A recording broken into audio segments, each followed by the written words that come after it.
Sometimes it's very easy to feel like the state of cinema has been reduced to nothing but mega franchises. The marketing is omnipresent. You can't go to the grocery store without seeing Star Wars branded cereal or Marvel branded Doritos.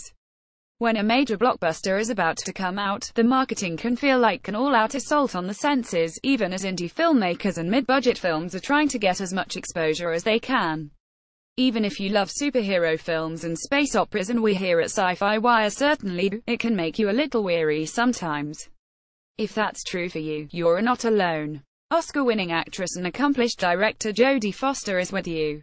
Foster has nothing against genre stories, SHES making the rounds right now to promote the episode of Black Mirror she directed, but she is concerned about the continued prominence of massive blockbusters, calling them bad content made purely so the studios and their shareholders can make money. "I don't want to make $200 million movies about superheroes," she reportedly said in a recent interview. Now, one director who's in the business of making $200 million movies about superheroes, Guardians of the Galaxy filmmaker James Gunn, has responded to Foster in a very thoughtful and respectful way.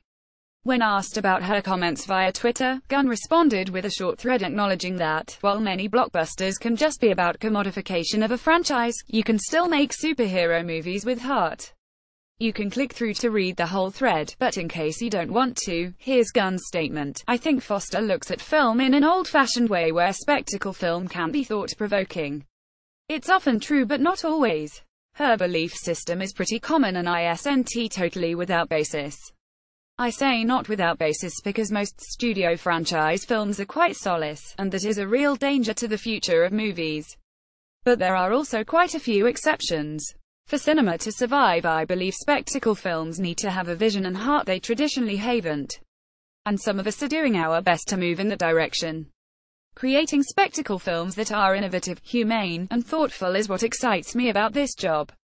But, to be fair, at least from Foster's quotes, she seems to see filmmaking as something that's primarily about her own personal growth. "For me, that may be part of why I do this, but spending many millions of dollars on a film has to be about more than that. It's communication. So my experience is merely one spoke on that wheel.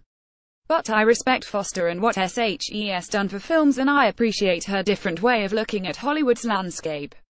What's interesting about this is both Foster and Gunn make good points from different perspectives.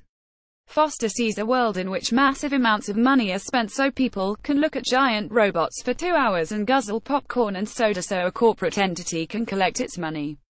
Gunn sees a world in which, while that definitely happens, you can also give the giant robots heart. Both things are true, but even if you're sick of seeing Transformers movies at this point, spectacle films can still mean something. In Guardians of the Galaxy Volume 2, Gunn gave us a massive action spectacle of spaceships and creatures and a talking raccoon, but he also gave us a touching story about fathers and sons and finding your true family.